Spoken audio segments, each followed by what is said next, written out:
This is like the most gustatory experience.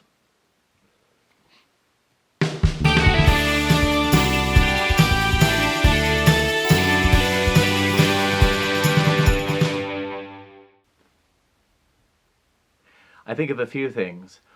One thing I think of is, I think it's a Hal David Burt Bacharach song. I mention them a lot because they were kind of a big deal in the 60s and 70s. And their catalog was expansive. I believe they wrote Superstar. And if they didn't, something will be indicating to you that I'm wrong.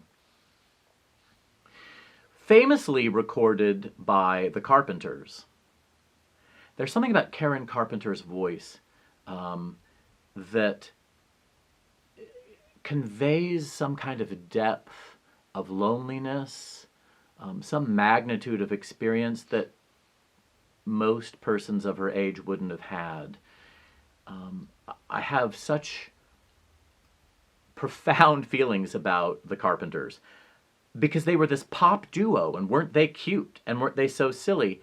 Well, there was something else going on, too, shot through the music. And when she sings Superstar and says loneliness is such a sad affair, she really means it. Now, there's another recording of it by Karen Carpenter's nemesis, Bette Midler. Bette Midler, before she became respectable and appeared in a bunch of Disney movies and became this hot performer in Las Vegas, she had raunchy acts in various different places, not just the Continental Baths, but, you know, on tour. She would go around and, you know, her backup singers at one point were called the Harlettes. Not harlots, just the Harlettes.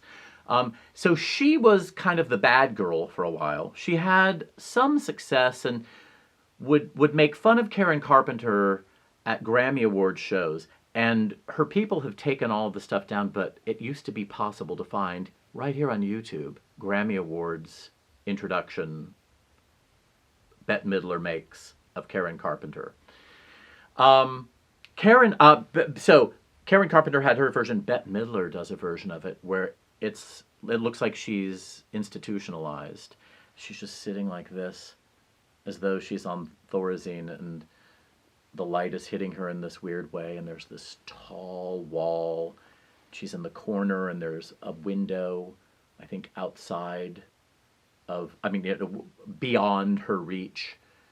And when she sings a thing about loneliness, it's not even about loneliness anymore. It's just like she's in some deep, inescapable prison of her own depression and dissolution. And she just says loneliness, but she could say anything with the tone she's using, and it would still be as evocative of someone absolutely melting down. Now, that being said, loneliness isn't so bad. Sometimes it's great to be alone, just to be lone, to be a lone figure. I've had a little bit of that. Not a ton of it. But recently, there is this weird thing happening with not venturing out and how to mediate a kind of absolute loneliness. One lone figure on a beach, standing in front of a lake, hiking woods, walking cornfields. How to square that with being locked inside. I'm still figuring that one out. If you know how to handle it, let me know in the comment section below. Don't forget to click subscribe. We'll get through this together, folks.